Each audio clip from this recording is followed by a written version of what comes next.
What if INFERNAPE was in Gen 1 OU, finally completing the Sinnoh trio, and I am very surprised that both Empoleon and especially Torterra did way better than originally thought. Empoleon I thought was going to be pretty good, but I didn't expect it to be as good as it was defensively.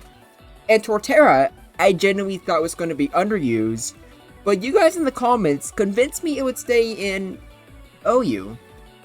We have INFERNAPE, last but certainly not least. Being a fire fighting type, on paper that seems like a really garbage type defensively. You know what? Torterra being a grass ground, not really the best defensive type either for Gen 1, but it did great. And INFERNAPE here has by far the best move pool out of any of the Sinnoh trio. And to be honest, it has one of the best move pools for Gen 1 standards in general. It has so many great moves that it can take advantage of, leading to a very powerful Pokemon. Along with that, it has great stats that are made for Gen 1. Look at this. You have like 104 attacks, and its special attack, since it's Gen 1, you have max experience as well as max DVs. So you're using the full potential of both your attack and special attack. INFERNAPE technically can and has done this before in competitive Pokemon history, but it's not like this where you can also maximize your speed as well, even your defenses and HP. It's great, and INFERNAPE loves being able to have all these options. It has Fire Blast, and keep in mind, in Gen 1, Fire Blast has a 30% chance to burn. That is incredibly powerful against the normal types, or against Rhydon, or even Zapdos' Drill Peck. And Fire Spin. Grabbing moves are great in Gen 1, good for mobilizing Pokemon, putting them in damage ranges, or just pivoting out. And you are the fastest pivoter in the game, with 108 speed. You outspeed Zapdos, you outspeed Jinx, you are 2 speed points behind Gengar and Tauros, which is very unfortunate, and made me feel like maybe this wouldn't be the best thing ever. But luckily, you're going to see in the replays, INFERNAPE can threaten them just as much as they threaten you. And with 108 speed, your crit rate is basically the same as them, meaning you have a very equal matchup against them. So already, like Tauros and Gengar, they're not really using your typing against you. That's already great. Unfortunately, the fast psychic types such as Alakazam and Starmie are able to seriously threaten you, and Slowbro, even with Thunder Punch, you're just probably not going to beat whatsoever. But still, it could be a lot worse. The stats are perfect, and along with having good stat with both fire moves, Fire Blast and Fire Spin, you also have Double Kick. Double Kick is only, I think it's only 30 base power if I remember correctly, which isn't a lot, but the cool thing about Gen 1 is that if one Double Kick crits, both of them do. So that's the reason why you see Jolteon use Double Kick in Gen 1, along with just genuinely not having any better options. A critical Double Kick from a Jolteon could 2-hit KO Chansey, which is really big. So INFERNAPE having Stab and having a real attack stat of 104, that's just great. It means without a crit, Double Kick is doing a lot of damage to Chansey, more than Earthquake will. And yes, INFERNAPE does have Earthquake as well. And normally I would say this would be INFERNAPE's main attacking move. And with Earthquake versus Low Kick, which is technically another move that INFERNAPE has, and usually for these videos, fighting types, the best fighting move they usually get is Low Kick. 50 base power, doesn't change based on weight, but instead has a small chance to flinch. But if INFERNAPE were to hit a normal type with Low Kick, it's hitting about as hard as a neutral Earthquake. Meanwhile, with 2 Double Kicks, that's basically hitting a little bit above. So Double Kick is a little bit better for normal types. Not so much against everything else, but that's just the fun thing about coverage. As you can see here, it has plenty of other coverage moves as well. Earthquake is just good for mainly Gengar, but also just a good physical attack in general. If Alakazam is paralyzed, Earthquake can do a lot of damage. Rock Slide, it can be used against mostly Zapdos. But also, Fire Blast surprisingly just does it does just as much. But maybe that's not surprising given how high Infernape's special attack is, as well as Stab. Or maybe that's just speaking to how bad Rock Slide is as a low base power move. But still, with Swords Dance, which Infernape also has, like Rock Quake or Quake Slide, whatever you call it, it's just a really good combo, especially with Hyper Beam. Swords Dance is honestly pretty good on Infernape. With the Swords Dance set, you don't even need Stab. You don't need your pivoting moves or even coverage such as Thunder Punch. This on its own, with a single Swords Dance, you could probably clean up everything else in the game, especially if they're already paralyzed. It's not that bad, and I know Infernape does have a high critical hit rate, but going for Swords Dance is still worth it, mostly just to get that consistent damage off. Not to mention, some moves like Rock Slide are not a 2-hit KO on Zapdos, but with it, you're doing an insane amount of damage to where everything gets kind of scared of you. But you don't even need Swords Dance on, like, all sets. You could do just as well as being like Revenge Killer or just a mid-game cleaner. You have the option to do whatever you want. And that's what makes Infernape really strong. It's really fast, and even though it does have some issues with mostly, like I said, the Psychic types, it's not the worst thing in the world. You have coverage, and some things that normally can handle Infernape, such as Gengar. But you have Earthquake. Gengar isn't a consistent counter anymore. Thunder Punch isn't really as good for, like, the water types, but still, with a critical hit, it can do a lot of damage. Against Starmie, or against all of them really, a critical Thunder Punch will do most of their HP. But even then, it's just the fact that they don't know if you have it or not. If a paralyzed Starmie is already taking a lot of damage and you take out Infernape, if you have Thunder Punch, you can just take a set off right there.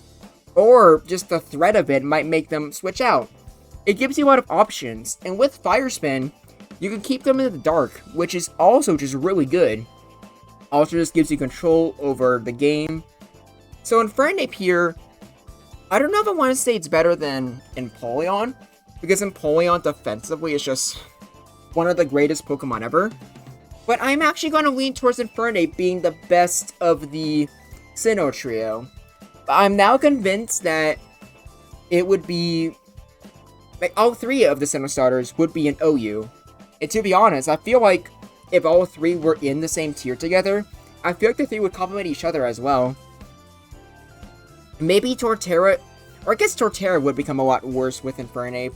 But at the same time, Earthquake just is very threatening on Infernape. So I don't know. I think this is pretty neat. And I think that's about everything. Let's just get on to the replays. We have more than usual today, which is, I think this shows just how good Infernape is. Not so much if you get crit with Earthquake. That's a bit of a bummer. But you know what will cheer Infernape up? If it kills with a critical Fire Blast. Yeah, that hits really hard. And honestly, this one replay alone made me realize just how strong Infernape really is. Because I was gonna have an entire section going over how being slower than Tauros is a big deal. But it isn't really.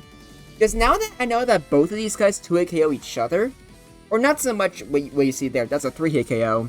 We also have the threat of burn, so that's something.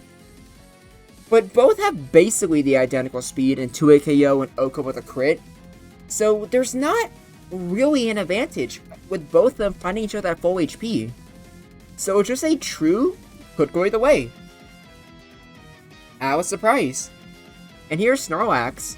Now, Infernape being faster just in general means that you can abuse Fire Spin, and technically this isn't really how you're supposed to use Fire Spin. Against the grass types, getting them into a damage range, sure, but it's a lot riskier against something like Snorlax, which has Earthquake. And yes, I know both Jinx and Exeggutor have Psychic, but since they're taking super effective damage from just Fire Spin, I would say they're probably never risking that.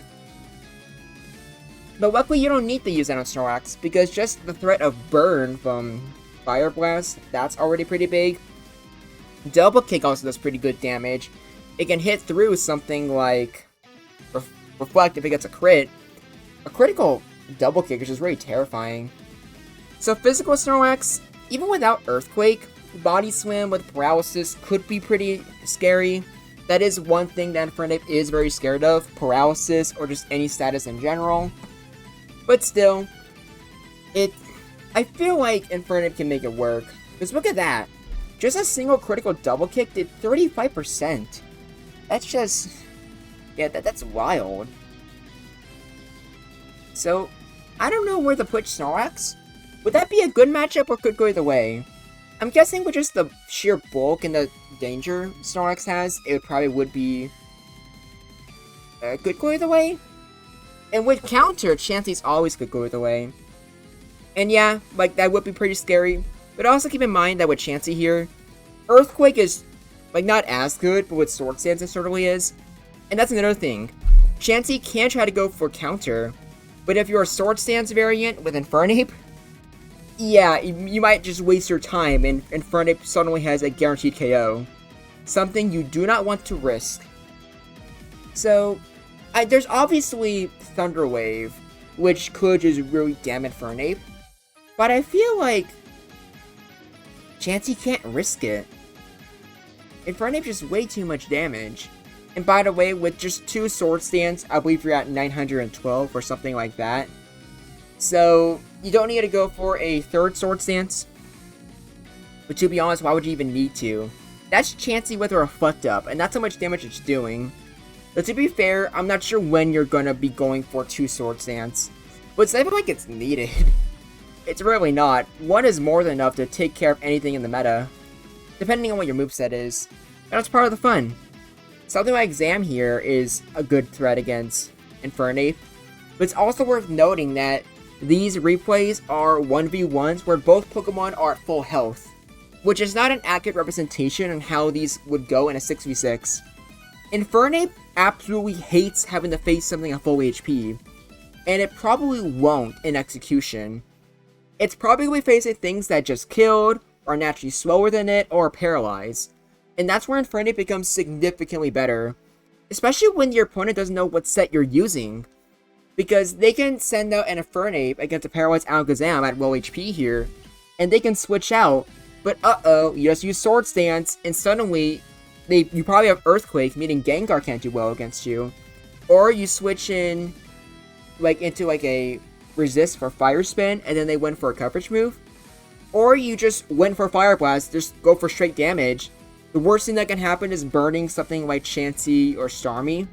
But even then, Fire Blast does pretty decent damage to anything in the tier. So just remember that. Remember that these replays are not what they seem. And next off, we have Cloyster, and both Fire Blast and Thunder Punch do similar damage. But I'm pretty sure Fire Blast does more. Clamp could be an OHKO, depending on how many times it hits. Or it could just go for 2 or 3 where INFERNAPE can survive. So I'm calling this, I could go either way. And I think... I don't know which one I would put my money on. Here, I definitely would put my money on INFERNAPE. I know both Fire Blast and Fire Spin can miss, but why would Executor even risk that in the first place? Not to mention, a critical Fire Blast just OHKOs, so just that threat alone is probably enough to switch out. But no matter what, I feel like INFERNAPE probably wins. You would only stay in and try to go for Psychic if you're desperate, which I just don't see that happening. Now, Gengar here is the exact same thing as Tauros. However, it's... I'm gonna say it's not as bad as Tauros. But then again, Gengar doesn't really care about Burn. But I feel like you're probably got more situations where you can take care of a Gengar.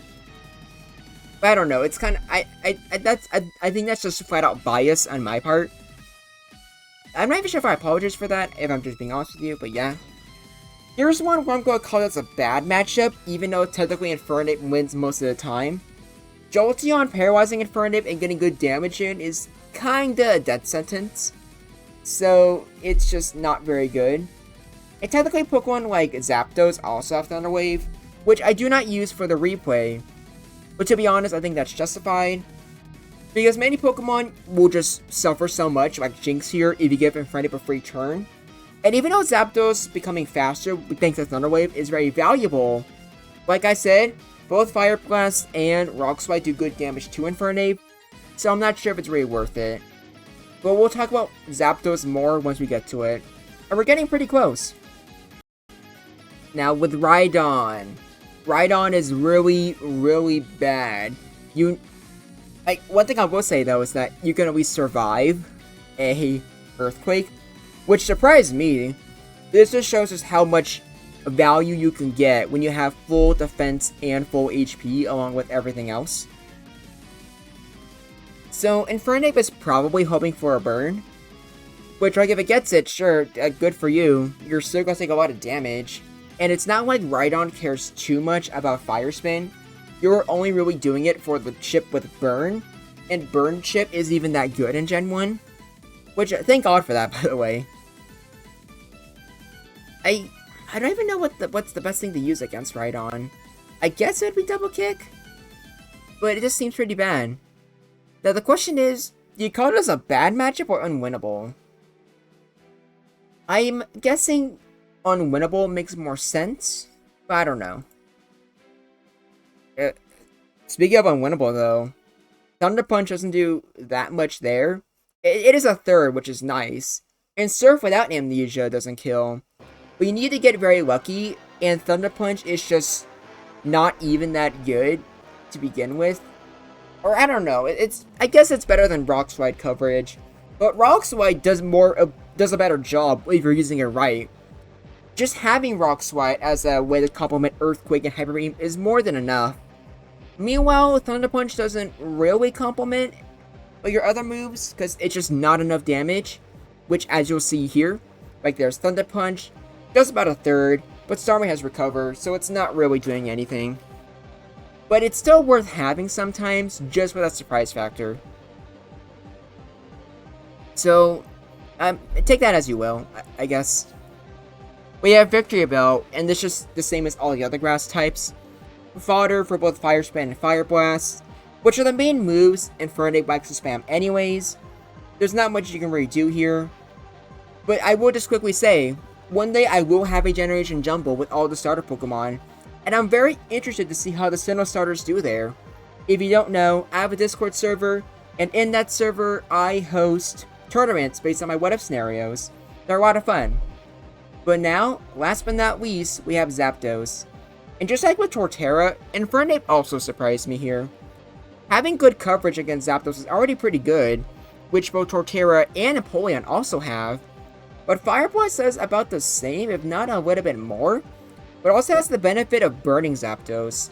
And if the Zapdos is burnt, suddenly things like Chansey become significantly better against it. So, it's a good go either way, and definitely not one I expected. But I think that's pretty cool. Overall, here's the tier list. In this, I think I'll put it unwinnable, but that doesn't really change too much. And you can argue Snorlax being in good matchups as well. Overall, a lot better than I was originally thinking. And okay, like thanks to Sotina, I was a little bit like concerned, because I was like, oh wait, you're slower than Tauros, that's kind of bad. But as we can see here, yeah, no, you have a bad defensive typing, but we cannot deny just how good firefighting is offensively. So many things here are just scared of Infernape, and that's not knowing what moveset it has. Once you know what the moveset it has, you might be able to play around it, but since Infernape will probably be a mid-game, late-game cleaner, as well as maybe like a Sword Stance setter at the end of the game, sometimes it might just be too late. Let's also not forget that in Gen 1, there's no replay. But not no replay, like you can't see your team beforehand, no team preview, yeah. Without team preview, that just makes it even worse, because you can be playing the game normally, and then your Infernape counter gets killed or paralyzed. So overall, I think Infernape's really good. And I think all three of the Sinnoh starters are really good. What do you think? Do you think Infernape would be OU? or do you think its typing would set it back? If it wasn't good enough for OU, what tier do you think it would be in? How good do you think it would be in that tier? Now, personally, I don't think it would drop, but that's just me. I saw someone else today saying it might be an NU, which I don't think it dropped that far, but, you know, to each their own. Let me know in the comments below. Be sure to join the Discord server. Also, feel free to follow me on Twitter and like the video. And I also have a Patreon if you want to support that as well. But until next time, this is Groundback, and I look forward to hearing from you.